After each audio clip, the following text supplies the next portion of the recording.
Hello everyone, welcome back to my channel Dhanya vlogs Kannada. ಎಲ್ಲರೂ ಹೇಗಿದ್ದೀರಾ? ನಾನು ಚೆನ್ನಾಗಿದ್ದೀನಿ. ಇದು ಬಂದುಬಿಟ್ಟು 6ನೇ ತಾರೀಕಿನ ವ್ಲಾಗ್ ಆಗಿರುತ್ತೆ. ಅಂತ ಹೇಳಿದರೆ ಸೋಮವಾರದ ವ್ಲಾಗು. ಇನ್ನು ಸ್ವಲ್ಪ ಎಡಿಟ್ ಮಾಡಿ ಅಪ್ಲೋಡ್ ಮಾಡುವಾಗ ನನಗೆ ಟೈಮ್ ಆಗಿದೆ, ಹಾಗಾಗಿ ಲೇಟಾಗಿ ಅಪ್ಲೋಡ್ ಮಾಡ್ತಾ ಇದ್ದೀನಿ. ಊರಿಂದ ಬಂದಿದ್ದು ನೆಕ್ಸ್ಟ್ ದಿನದ ವ್ಲಾಗ್ ಇದು. ಮಾರ್ನಿಂಗ್ ಬ್ರೇಕ್ಫಾಸ್ಟ್ಗೆ ಅಂತ ಹೇಳಿಬಿಟ್ಟು ರೊಟ್ಟಿನ ಮಾಡ್ಕೊಳ್ತಾ ಇದ್ದೆ.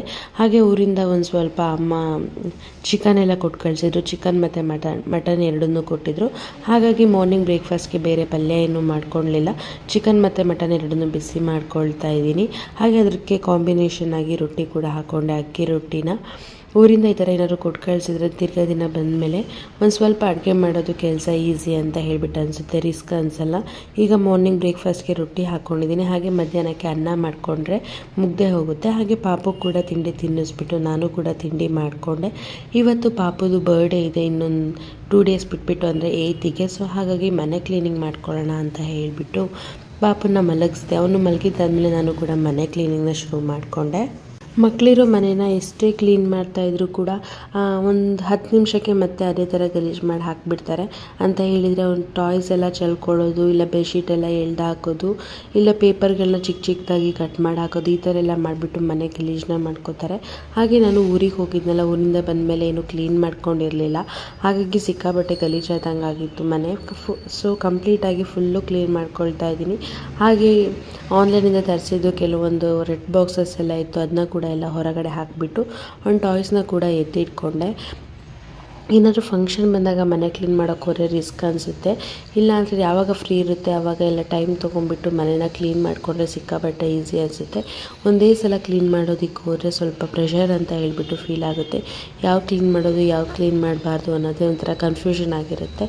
ಹಾಗಾಗಿ ಅದನ್ನೆಲ್ಲ ಟಾಯ್ಸ್ ಎಲ್ಲ ಎತ್ತಿಟ್ಕೊಂಡ್ಬಿಟ್ಟು ಮೇಲ್ಗಡೆ ಬಲೆ ಕಟ್ಟಿತ್ತು ಒಂದು ಸ್ವಲ್ಪ, ಹಾಗಾಗಿ ಅದನ್ನೆಲ್ಲ ನೀಟಾಗಿ ಧೂಳು ಹೊಡ್ಕೊಂಬಿಟ್ಟು ಕ್ಲೀನ್ ಮಾಡ್ಕೊಳ್ತಾ ಇದ್ದೀನಿ. ಈಗ ಅಂತ ಹೇಳಿದರೆ ಇದು ಗಡಿಯಾರನ ಎತ್ಬಿಟ್ಟೆ, ಸಡನ್ನಾಗಿ ಒಂದು ಬಲ್ಲಿ ಬಂತು.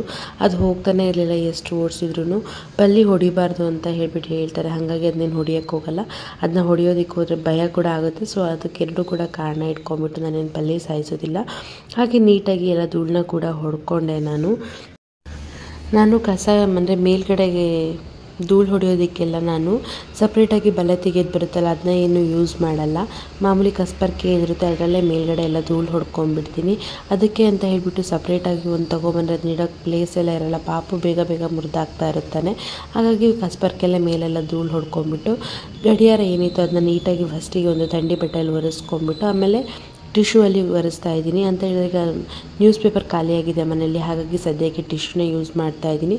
ಹಾಗೆ ನಮ್ಮದೊಂದು ಫೋಟೋ ಫ್ರೇಮ್ ಕೂಡ ಇತ್ತು, ಅದನ್ನ ಕೂಡ ಎಲ್ಲ ನೀಟಾಗಿ ಒರೆಸ್ಬಿಟ್ಟು ಇಟ್ಕೊಳ್ತಾ ಇದ್ದೀನಿ. ಮನೆ ಕ್ಲೀನ್ ಮಾಡುವಾಗ ಯಾರಾದರೂ ಹೆಲ್ಪಿಗಿದ್ರೆ ಒಬ್ಬರು ಈಸಿ ಅಂತ ಹೇಳಿಬಿಟ್ಟು ಫೀಲ್ ಆಗುತ್ತೆ. ಅಮ್ಮ ಬರ್ತೀನಿ ಇವತ್ತು ಅಂತ ಹೇಳಿಬಿಟ್ಟು ಹೇಳಿದ್ದಾರೆ, ಆದರೆ ಬರೋಷ್ಟೊತ್ತಿಗೆ ಅವರು ಮಧ್ಯಾಹ್ನ ಮೇಲೆ ಆಗುತ್ತೆ, ಒಂದು 3 o'clock ಹಂಗೆ. ಹಾಗಾಗಿ ನನ್ನ ಕೈಲಿ ಎಷ್ಟಾಗುತ್ತೆ ಅಷ್ಟು ಕ್ಲೀನ್ ಮಾಡ್ಕೊಂಬಿಡೋಣ ಅಂತ ಹೇಳಿಬಿಟ್ಟು ಕ್ಲೀನ್ ಮಾಡ್ಕೊಳ್ತಾ ಇದ್ದೀನಿ. ಮನೆ ಅಂತ ಹೇಳಿದ್ರೆ ಎಷ್ಟು ಕ್ಲೀನ್ ಮಾಡಿದ್ರೆ ಎಲ್ಲರೂ ಒಂದು ಸ್ವಲ್ಪ ಧೂಳು ಉಳ್ಕೊಂಡೇ ಬಿಟ್ಟಿರುತ್ತೆ. ಹಾಗಾಗಿ ನೀಟಾಗಿ ಮೂಲೆ ಕೂಡ ಕಂಪ್ಲೀಟಾಗಿ ಒಂದು ಕಡೆಯಿಂದ ಕ್ಲೀನ್ ಮಾಡ್ಕೊಂಬರ್ತಾ ಇದ್ದೀನಿ. ನಮ್ದು ಇಡೀ ಮನೆ ಕ್ಲೀನ್ ಮಾಡೋದಕ್ಕೆ ಒಂದು ದಿನ ಸಾಕಾಗುತ್ತೆ, ಬಟ್ ಕಿಚನ್ ಕ್ಲೀನ್ ಮಾಡೋದಕ್ಕೆ ಇನ್ನೊಂದು ದಿನ ಬೇಕಾಗುತ್ತೆ. ಕಿಚನಲ್ಲಿ ಸ್ವಲ್ಪ ಪಾತ್ರೆ ಎಲ್ಲ ತೊಳೆದ್ಬಿಟ್ಟು ನೀಟಾಗಿ ಕ್ಲೀನ್ ಮಾಡ್ಕೋಬೇಕಲ್ಲ, ಹಾಗಾಗಿ ಬೇಗ ಎಷ್ಟು ಬೇಕಾಗುತ್ತೆ ಅಷ್ಟು ಬೇಗ ಕ್ಲೀನ್ ಮಾಡಿಕೊಂಡ್ರೆ ಒಳ್ಳೆಯದು ಅಂತ ಹೇಳಿಬಿಟ್ಟು ಬೇಗ ಮಾಡ್ಕೊಳ್ತಾ ಇದ್ದೆ. ಇನ್ನೂ ಸ್ವಲ್ಪ ಹೊತ್ತಾದಮೇಲೆ ಪಾಪು ಕೂಡ ಇದ್ಬಿಡ್ತಾನೆ. ಅವನು ಇದ್ಮೇಲೆ ಕ್ಲೀನ್ ಮಾಡೋದಕ್ಕೆ ಹೋದರೆ ಒಂದು ಸ್ವಲ್ಪ ಡಸ್ಟ್ ಆದಂಗೆ ಆಗುತ್ತೆ, ಅವನಿಗೆಲ್ಲ ಅಲರ್ಜಿ ಆದಂಗೆ ಆಗುತ್ತೆ ಅಂತ ಹೇಳಿಬಿಟ್ಟು ಬೇಗ ಅದನ್ನೆಲ್ಲ ಕ್ಲೀನ್ ಮಾಡಿಕೊಂಡೆ. ಒಳಗಡೆ ಎಲ್ಲ ಕ್ಲೀನ್ ಮಾಡ್ಕೊಂಡಿದ್ದಾದಮೇಲೆ ಒಂದು ಸ್ವಲ್ಪ ಬಟ್ಟೆಗಳೆಲ್ಲ ಇತ್ತು, ಹಾಗಾಗಿ ಬಟ್ಟೆ ಹರಡ್ಬಿಟ್ಟು ಹೋಗೋಣ ಫಸ್ಟು ಅಂತ ಹೇಳಿಬಿಟ್ಟು ಬಂದೆ. ಬಿಸಿಲು ಸಿಕ್ಕಾಬಟ್ಟೆ ಚೆನ್ನಾಗಿತ್ತು, ಹಾಗಾಗಿ ಬಟ್ಟೆ ಹರಡ್ಬಿಟ್ಟು ಹೋದರೆ ಬೇಗ ಒಣಗುತ್ತೆ. ಆಮೇಲೆ ಒಳಗಡೆ ಏನು ಮಿಕ್ಕಿದ ಕೆಲಸಗಳಿರುತ್ತೆ ಅದನ್ನೆಲ್ಲ ಮುಗಿಸ್ಕೊಬೋದು ಅಂತ ಹೇಳಿಬಿಟ್ಟು ಬಟ್ಟೆಗಳನ್ನ ಕೂಡ ಬೇಗ ಹರಡ್ಕೊಂಡೆ. ಬೆಳಗ್ಗೆ ಒಂದು 12 o'clock ಒಳಗಡೆ ಎಲ್ಲ ಬಟ್ಟೆ ಹರಡಿದರೆ ಬೇಗ ಸಂಜೆ ಅಷ್ಟೊತ್ತಿಗೆ ಒಣಗುತ್ತೆ. ಆದರೆ ನಾವೀಗ ಒಂದು 2 o'clock ಮೇಲೆಲ್ಲ ಬಟ್ಟೆ ಹರಡಿಬಿಟ್ಟರೆ ಅದು ಒಣಗೋದೇ ಇಲ್ಲ. ಬಿಸಿಲು ಸಿಕ್ಕಾಬಟ್ಟೆ ಕಡಿಮೆ ಬರುತ್ತೆ, ಅಂದರೆ ಬಿಸಿಲೇ ಬರೋಲ್ಲ ಈ 2 ಗಂಟೆ ಮೇಲೆ ಈ ಕಡೆಗೆಲ್ಲ. ಹಾಗಾಗಿ ಬೇಗನೆ ಬಟ್ಟೆಗಳನ್ನ ಕೂಡ ಹರಡ್ಕೊಂಡಿದ್ದಾದಮೇಲೆ ಇದೊಂದು ಸ್ವಲ್ಪ ಟಿಫೈ ಇತ್ತಲ್ಲ, ಇದನ್ನ ಕ್ಲೀನ್ ಮಾಡ್ಕೊಳ್ಳೋಣ ಟೇಬಲ್ನ ಅಂತ ಹೇಳ್ಬಿಟ್ಟು ಮಾಡ್ತಾಯಿದ್ದೀನಿ. ಅದು ಕೋಲಿನ್ ಸ್ಪ್ರೇ ಬರುತ್ತಲ್ಲ, ಅದನ್ನ ಫಸ್ಟಿಗೆ ಹಾಕಿಬಿಟ್ಟು ಟಿಶ್ಯೂಯಿಂದನೇ ಒರೆಸ್ಕೊಳ್ತೀನಿ. ನೆಕ್ಸ್ಟು ಮತ್ತೆ ಅಂದರೆ ಒಂದು ಸಲ ಒರೆಸಿದ ಆದಮೇಲೆ ಇನ್ನು ಹೊಸ ಟಿಶ್ಯೂ ತೊಗೊಂಬಿಟ್ಟು ಇನ್ನೊಂದು ಸಲ ಒರೆಸ್ಕೊಳ್ತೀನಿ. ಇದೊಂದು ಸ್ವಲ್ಪ ಶೈನಿಂಗ್ ಥರ ಕಾಣಿಸುತ್ತೆ. ನ್ಯೂಸ್ ಪೇಪರ್ ಒರೆಸಿದ್ರೂ ಕೂಡ ಹೀಗೆ ಕಾಣಿಸುತ್ತೆ. ಬಟ್ ನ್ಯೂಸ್ ಪೇಪರ್ ಖಾಲಿ ಆಗಿರೋದ್ರಿಂದ ಸದ್ಯಕ್ಕೆ ಟಿಶ್ಯೂ ಇತ್ತು ಮನೆಯಲ್ಲಿ, ಟಿಶ್ಯೂನೇ ಯೂಸ್ ಮಾಡ್ತಾ ಇದ್ದೀನಿ. ಹಾಗೆ ಸ್ವಿಚ್ ಬೋರ್ಡ್ ಎಲ್ಲ ಏನಿತ್ತು ಅದು ಒಂದು ಸ್ವಲ್ಪ ಗಲೀಜಾದಂಗಿತ್ತು. ಹಾಗಾಗಿ ಸ್ವಿಚ್ ಬೋರ್ಡ್ನ ಕೂಡ ಎಲ್ಲ ನೀಟಾಗಿ ಒರೆಸ್ಕೊಳ್ತಾ ಇದ್ದೀನಿ. ಆದರೆ ಇದು ಸ್ವಲ್ಪ ವೆಟ್ಟಿರೋ ಬಟ್ಟೆಯಲ್ಲೇ ಒರೆಸ್ಕೊಳ್ತಾ ಇದ್ದೀನಿ. ವೆಟ್ಟಿರೋ ಬಟ್ಟೆ ಒರೆಸ್ಕೊಂಡ್ಬಿಟ್ಟು ಆಮೇಲೆ ಫುಲ್ ಡ್ರೈ ಇರುತ್ತಲ್ಲ ಆ ಬಟ್ಟೆಲಿ ಕೂಡ ಒಂದ್ಸಲ ಒರೆಸ್ಕೊಳ್ತೀನಿ. ಹಾಗೆ ಫ್ರಿಜ್ಜಲ್ಲಿ ಕೂಡ ಫ್ರಿಜ್ ಅಂದರೆ ಸಿಂಕ್ ಪಕ್ಕನೇ ಇಟ್ಟಿರೋದೆಲ್ಲ ಅಲ್ಲಿಂದ ನೀರು ಹಾರ್ತಾನೆ ಇರುತ್ತೆ, ಪಾತ್ರೆ ತೊಳೆದಿದ್ದ ನೀರು. ಹಾಗಾಗಿ ಸ್ವಲ್ಪ ಹೊರಗಡೆ ಎಲ್ಲ ಹಾಗೆ ವೆಟ್ಟು ಬಟ್ಟೆ ಏನಿತ್ತು ಅದರಲ್ಲೇ ಒರೆಸ್ಕೊಂಡೆ. ಒಳಗಡೆ ಎಲ್ಲ ಒಂದು ಕ್ಲೀನಾಗಿರೋ ಬಟ್ಟೆ ತೊಗೊಂಡ್ಬಿಟ್ಟು ಒರೆಸ್ಕೊಬೋದು ಅಂತ ಹೇಳ್ಬಿಟ್ಟು ನೀಟಾಗಿ ಒರೆಸ್ಕೊಂಡೆ. ಅದಾಗಿದ್ಮೇಲೆ ಒಂದು ಐಸ್ ಕ್ರೀಮ್ ಇತ್ತು ಫ್ರಿಜ್ಜಲ್ಲಿ, ಪಾಪು ಇನ್ನೂ ಎದ್ದಿರಲಿಲ್ಲ. ಹಾಗಾಗಿ ಒಂದು ಸ್ವಲ್ಪ ನಾನು ಕೂಡ ತಿನ್ಕೊಂಬಿಟ್ಟು ಅವನಿಗೆ ಒಂದು ಸ್ವಲ್ಪ ಕೂಡ ಎತ್ತಿಡೋಣ ಅಂತ ಹೇಳಿಬಿಟ್ಟು ಎತ್ತಿಡ್ತಾ ಇದ್ದೀನಿ. ಹಾಗೆ ಪಾಪು ಎದ್ದ ಆಮೇಲೆ ಅವನಿಗೆ ಸ್ನಾನ ಎಲ್ಲ ಮಾಡಿಸ್ಬಿಟ್ಟು ಆಟಾಡೋದಕ್ಕೆ ಅಂತ ಬಿಟ್ಟೆ. ಅಷ್ಟೊತ್ತಿಗೆ ಒಂದು 3 ಗಂಟೆ ಆಗ್ತಾ ಬಂದಿತ್ತು. ಅಮ್ಮ ಕೂಡ ಬಂದಿದ್ದರು. ಅಮ್ಮ ಪಾಪುನ ನೋಡ್ಕೊಳ್ತಾ ಇದ್ರು. ಹಾಗಾಗಿ ನಾನು ಕೂಡ ಬೆಡ್ರೂಮ್ ಕ್ಲೀನ್ ಮಾಡ್ಕೊಬಿಡೋಣ ಅಂತ ಹೇಳ್ಬಿಟ್ಟು ಬಂದೆ. ಈ ಫ್ಯಾನ್ ಕ್ಲೀನ್ ಮಾಡುವಾಗ ಇನ್ನೊಬ್ರು ಯಾರಾದರೂ ಇರಲೇಬೇಕು ಅಂತ ಹೇಳಿದ್ರೆ ಕೆಳಗಡೆ ಚೇರ್ ಇಟ್ಕೊಂಡಿರ್ತೀನಲ್ಲ ಬೆಡ್ ಮೇಲೆ, ಅದನ್ನ ಇಟ್ಕೊಳ್ಳೋದಕ್ಕೆ ಅಂತ ಹೇಳ್ಬಿಟ್ಟು ಕೆಲವೊಂದು ಟೈಮ್ ಚೇರು ಅಲ್ಲಾಡುತ್ತಲ್ಲ ಅವಾಗೆಲ್ಲರೂ ಬಿದ್ದರೆ ಅಂತ ಹೇಳಿಬಿಟ್ಟು ಭಯ ಆಗ್ತಿರುತ್ತೆ. ಹಾಗಾಗಿ ರೂಮ್ನ ಅಮ್ಮ ಬಂದಮೇಲೆ ಕ್ಲೀನ್ ಮಾಡ್ಕೊಳ್ಳೋಣ ಅಂತ ಹೇಳಿಬಿಟ್ಟು ಬಿಟ್ಟಿದ್ದೆ. ನಾನು ಬೆಡ್ರೂಮ್ ಎಲ್ಲ ಯೂಶ್ವಲಿ ಕ್ಲೀನ್ ಮಾಡುವಾಗ ಬೆಡ್ ಮೇಲೆ ಒಂದು ಸ್ವಲ್ಪ ಪಂಚೆ ಅಥವಾ ವೇಸ್ಟ್ ಬೆಡ್ಶೀಟ್ ಏನಾದರೂ ಇದ್ದರೆ ಹಾಕ್ಕೊಳ್ತೀನಿ. ಮೇಲ್ಗಡೆ ಧೂಳು ಹೊಡೆದಾಗಾದರೂ ಧೂಳೆಲ್ಲ ಬೆಡ್ಶೀಟ್ ಮೇಲೆ ಡೈರೆಕ್ಟಾಗಿ ಬಿದ್ದರೆ ಅದಿನ್ನೂ ಒಂದು ಸ್ವಲ್ಪ ಕಲೆ ಥರ ಉಳಿಯೋ ಚಾನ್ಸಸ್ ಇರುತ್ತೆ. ಬೆಡ್ ಮೇಲೆ ಹತ್ತೀವಲ್ಲ ಅದ್ರ ಮೇಲೆ. ಹಾಗಾಗಿ ಒಂದು ಹಳೆ ಪಂಚೆಗಳಿತ್ತು ಪಾಪುದು, ಎಣ್ಣೆ ಸುತ್ತುತ್ತಾ ಇದ್ದಿದ್ದು ಪಂಚೆಗಳು, ಅದನ್ನೇ ಬೆಡ್ ಮೇಲೆ ಹಾಕ್ಕೊಂಡ್ಬಿಟ್ಟು ಮೇಲ್ಗಡೆ ಎಲ್ಲ ಧೂಳು ಹೊಡ್ಕೊಂಡೆ. ಮೇಲ್ಗಡೆ ಧೂಳು ಹೊಡ್ಕೊಂಡಿದ್ದಾದ್ಮೇಲೆ ಮಂಚ ಏನಿತ್ತು ಅದನ್ನ ಕಂಪ್ಲೀಟಾಗಿ ಕ್ಲೀನ್ ಮಾಡ್ಕೊಳ್ತಾ ಇದ್ದೀನಿ. ಬೆಡ್ ಒಂದು ಕಡೆ ಸೈಡಿಗೆ ಒರೆಸ್ಕೊಬಿಟ್ಟು ಕೆಳಗಡೆ ವುಡ್ಡಿಂದ ಏನಿರುತ್ತೆ ಅದನ್ನೆಲ್ಲ ನೀಟಾಗಿ ಒಂದು ವೆಟ್ ಬಟ್ಟೆ ತೊಗೊಂಡ್ಬಿಟ್ಟು ಒರೆಸ್ಕೊಳ್ತಾ ಇದ್ದೀನಿ. ನಾನು ಯಾವಾಗಲೂ ಈ ಥರ ಕ್ಲೀನ್ ಮಾಡ್ಕೊಳ್ಳಲ್ಲ. ಡೀಪ್ ಕ್ಲೀನ್ ಯಾವಾಗ ಮಾಡ್ತೀನಿ ಆವಾಗ ಈ ಥರ ನೀಟಾಗಿ ಕ್ಲೀನ್ ಮಾಡ್ಕೊಳ್ತೀನಿ. ಹಾಗೆ ಇದಕ್ಕೆ ಒಂದು ಬೆಡ್ಶೀಟ್ನ ಕೂಡ ಹೊಸ ತರಿಸಿದ್ದೆ ಮೀಶೋದಿಂದ, ಅದನ್ನ ಕೂಡ ಹಾಕ್ತಾಯಿದ್ದೀನಿ. ಇದು ಮೀಶೋದಿಂದ ತರಿಸಿದ್ದು, ಕ್ವಾಲಿಟಿ ಕೂಡ ತುಂಬಾ ಚೆನ್ನಾಗಿದೆ. ಪ್ರೈಸ್ ಕೂಡ ಅಫೋರ್ಡೆಬಲ್ ಪ್ರೈಸಲ್ಲೇ ಸಿಕ್ತು ಅಂತ ಹೇಳ್ಬೋದು.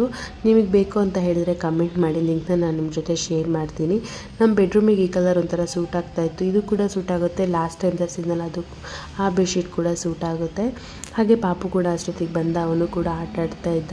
ನೋಡ್ಕೊಂಡ್ಬಿಟ್ಟು ಕ್ಯಾಮ್ರಾ ಎಲ್ಲ ಎಷ್ಟು ಇಟ್ಕೊಂಡ್ಬಿಟ್ಟು ಓಡ್ ಬರ್ತಿದ್ದ. ಒಳಗಡೆ ಎಲ್ಲ ಕಂಪ್ಲೀಟ್ ಕ್ಲೀನ್ ಆದಮೇಲೆ ನಾನು ಸ್ವಲ್ಪ ಬಟ್ಟೆ ತೊಗೊಂಡು ಹೋಗೋಣ ಅಂತ ಹೇಳಿಬಿಟ್ಟು ಹೊರಗಡೆ ಬಂದರೆ ನೋಡಿದರೆ ಅಜ್ಜಿ ಮತ್ತು ಮೊಮ್ಮಗ ಇಬ್ಬರು ಸೇರ್ಕೊಂಡ್ಬಿಟ್ಟು ಒಂದು ಗಾಡಿನ ತೊಳಸ್ಕೊತಾ ಇದ್ದಾನೆ. ಅಜ್ಜಿ ಕೈಲಿ ಧೂಳಾದಂಗೆ ಆಗಿತ್ತಾ. ನಾನು ಒಳಗಡೆ ಎಲ್ಲ ಕ್ಲೀನ್ ಮಾಡೋದು ನೋಡ್ಬಿಟ್ಟು ಅವನು ಹೊರಗಡೆ ಬಂದುಬಿಟ್ಟು ನೀರು ಬಿಡಿಸ್ಕೊಂಡು ಅಜ್ಜಿ ಕೈಲಿ ತೊಳಸ್ಕೊತಾ ಇದ್ದ ಗಾಡಿನ. ಅವನಿಗೆ ಈ ಥರ ಎಲ್ಲ ಅಂತ ಹೇಳಿದರೆ ಸಿಕ್ಕಾಬಟ್ಟೆ ಇಷ್ಟ ಆಗುತ್ತೆ, ನೀರಲ್ಲೇ ಆಟಾಡಿಕೊಂಡು ಹೊರಗಡೆ ಇರೋದು ಅಂತ ಹೇಳಿದರೆ. ಅವನಿಗಂತೂ ಅಜ್ಜಿ ಬಂದರೆ ಸಿಕ್ಕಾಬಟ್ಟೆ ಖುಷಿ, ಯಾಕಂದರೆ ಹೊರಗಡೆ ಜಾಸ್ತಿ ಕರ್ಕೊಂಬರ್ತಾರೆ ಅಂತ ಹೇಳಿಬಿಟ್ಟು. ಹಾಗೆ ನಾನು ಒಂದು ಸ್ವಲ್ಪ ಬಟ್ಟೆಗಳೆಲ್ಲ ಏನಿತ್ತು ಅದನ್ನೆಲ್ಲ ಎತ್ಕೊಂಡ್ಬಂದೆ. TV ಆನ್ ಮಾಡಿಬಿಟ್ಟಿದ್ದು ಹಾಗೆ ಆನಲ್ಲೇ ಇತ್ತು, ಯಾರೂ ನೋಡ್ತಾನೆ ಇರಲಿಲ್ಲ. ಹಾಗೆ ಬಟ್ಟೆಗಳನ್ನೆಲ್ಲ ಒಳಗಡೆ ಇಟ್ಬಿಟ್ಟು ಮಿಷಿನಲ್ಲಿ ಇನ್ನೊಂದು ಸ್ವಲ್ಪ ಬಟ್ಟೆಗಳನ್ನ ಹಾಕಿದ್ದೆ, ಹೊಸ ಬಟ್ಟೆಗಳು. ಇದನ್ನೆಲ್ಲ ತೊಗೊಂಡೋಗ್ಬಿಟ್ಟು ಹೊರಡು ಬರೋಣ ಅಂತ ಹೇಳ್ಬಿಟ್ಟು ಕೂಡ ಅದನ್ನ ಕೂಡ ಎತ್ಕೊಂಡ್ಬಿಟ್ಟು ಬಂದೆ. ಬಿಸಿಲು ಇವಾಗ ನೋಡಿ ಕಂಪ್ಲೀಟಾಗಿ ಹೋಗಿಬಿಟ್ಟಿದೆ. ಇವಾಗ ಒಂದು 3:30 ಟೈಮ್ ಏನೋ ಆಗಿತ್ತು. ಅದು ನಾಳೆ ಬೆಳಗ್ಗೆ ಅಷ್ಟೊತ್ತಿಗೆ ಒಣಗುತ್ತೆ ಅಂತ ಹೇಳಿಬಿಟ್ಟು ಎಲ್ಲದನ್ನ ಕೂಡ ಹರಡ್ಬಿಟ್ಟು ಬಂದೆ. ಹಾಗೆ ಪಾಪು ಕೂಡ ಹೊರಗಡೆ ಆಟ ಆಡ್ತಾ ಇದ್ದ. ಗಾಡಿನ ವಾಶ್ ಮಾಡಿಬಿಟ್ಟು ಒಂದು 5 ನಿಮಿಷ ಕೂಡ ಒಣಗೋದಕ್ಕೆ ಬಿಟ್ಟಿಲ್ಲ, ಅಷ್ಟು ಬೇಗ ಎತ್ಕೊಂಡ್ಬಿಟ್ಟು ಆಟಾಡೋದಕ್ಕೆ ಬಂದಿದ್ದಾನೆ. ಈ ಗಾಡಿ ಅಂತ ಹೇಳಿದರೆ ಅವನಿಗೆ ಅಷ್ಟು ಇಷ್ಟ. ಹಾಗೆ ಅವನು ಕೂಡ ಆಟಾಡ್ತಾ ಇದ್ದ. ನಾನು ಈ ವ್ಲಾಗ್ನ ಇಲ್ಲಿಗೆ ಮುಗಿಸ್ತಾ ಇದ್ದೀನಿ. Thank you for watching. Next ವ್ಲಾಗಲ್ಲಿ ಸಿಗ್ತೀನಿ.